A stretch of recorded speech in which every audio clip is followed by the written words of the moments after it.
What's up guys? Ayan, nandito na naman po tayo. So ito po yung boses natin. Magre-review tayo ngayon. Itong mini mic microphone guys. Yan nga. So ayan nga guys, tinanggal ko na siya sa box niya.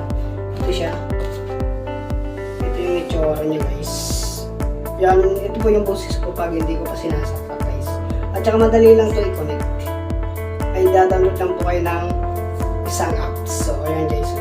Mahaba siya guys. Mahaba siya. So, pwede siya pang vlogs talaga.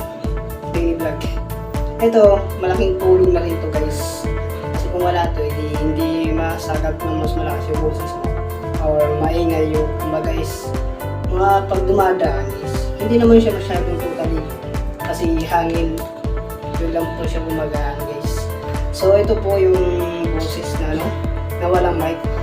So, isasaksak na natin guys sa cellphone natin itong mic na to.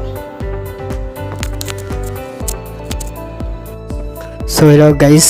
So, yan nga guys, gumaan na guys. So, lumakas yung boses natin, So, ayan na nga. At, so, may app lang po na, i-download. So, ito siya guys. So yan, nandito tayo sa loob guys. So yan, ito pong open camera. Click lang pong open camera guys.